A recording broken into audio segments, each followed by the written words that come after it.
Wel, mae'r cyfnod clo ma wedi bod yn anodd iawn i ni gyd, wrth gwrs, yn ein bwyd a bob dydd, yn enwedig ni gerddorion. Da ni'n swnio ddim yn ein cwyno, ond wir mae wedi bod yn anodd.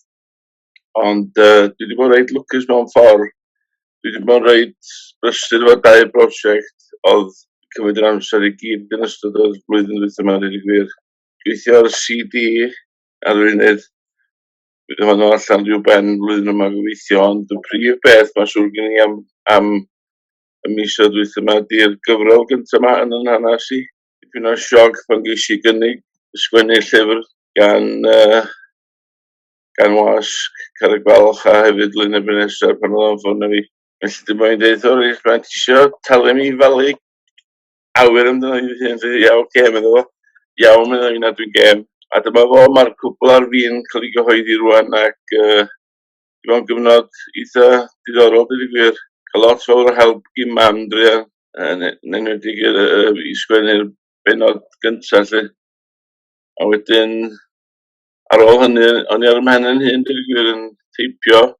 A dyma fo, mae'n brofiad beth gyfiadwy, dweud y gwir, o gylchu'r trwy'r rhan ben mae'r atgofion yn dod yn llu. Bod rhaid nhw'n mynd yn ôl i'r 70au ac yn gyfnod i anodd i drio cofio bob beth, ond dyna fo, mae wedi digwydd ac gweithio yna rhywun yn rwla eisiau ddarllen o. Wel, wrth fynd yn ôl a trio cofio, dyna be oedd y broblem gyntaf, oedd trio cofio be oedd digwydd yn yr cyfnod o'n i'n sgwennu'r gan. Ond mae trio datgyfalu rhywbeth â chi wedi sgwennu weithiau yn sydyn. Ddim yn rhywbeth mae rhywun yn gorfod i wneud, dweud y gwir, hyd yn oed os ydych chi'n sgwennu llyfr. Achos mae'r sgwennu'r gan yn rhywbeth, dod o'n unlla, ella jyst rhyw un allwedd fel dwi'n galw nhw, i agor y côr lle yn y cyfnod clo. Ddigon od, dweud y gwir, ysbio nôl arnyn nhw, dwi'n jyst ddim yn cofio beth oedd digwydd ar y pryd lle wedyn. O'n i'n gweithio efo rhyw artist neu gilydd ac o'na rhyw gan yn dod o'r la ac lwcus i mi, bron iawn bob tro. Mae'r artist wedi licio'r gan, oedd hynny'n sioc yn ei hun, a wedyn o'n rhaid recordio wedyn, wedyn dwi wedi recordio nhw gyd fy hun erbyn hyn yn yr un trefniant fy Ngymraeg, cos unwaith o'n i'n ffurfio'r trefniant, o'n i'n reit hapus efo Kiss, yn meddwl o'n America, keep it simple, stupid. Wedyn, felly oedd i dwi'n meddwl, y broses yn wyrth mewn ffordd, dwi'n siŵr ar lot o gyfansodwyr yn dweud yr un peth, ydych chi.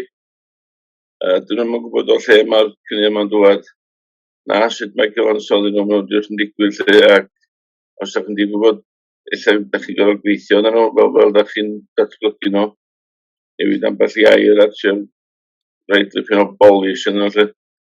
Ond os bio nôl, mae dwi'n brofiad digon diddorol pan mae rhywun dechrau mynd i oed, pan mae rhywun gofyn sgwennu rhywbeth am hynny'n gofiant, mae hynny'n golygu da chi'n hen. Wedyn, da chi'n dechrau meddwl be ar wyneb dy da chi wedi gwneud dros eich bywyd cynnar lle wedyn.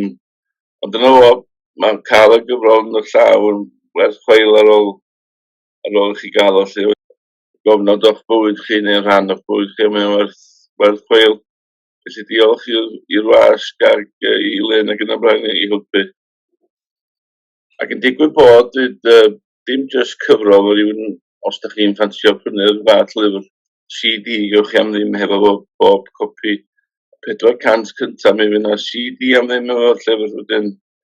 Gewch chi wrando wedyn ar yr holl beth yma rhywun wedi bod yn gwneud i trio cyflwyno'r cynnig yma dros y blynyddoedd. Ond fi sy'n cael yn gyd yn iawn, gyda'r ysgol Elvis yn efo, ond o lia mae'r ffaith bod na CD yn mynd i fod am ddim efo'r gyfrol yn rhywbeth wahanol heb i wneud o'r blaen. Felly, da chi'n cael bargen yma'ch 8 bunt.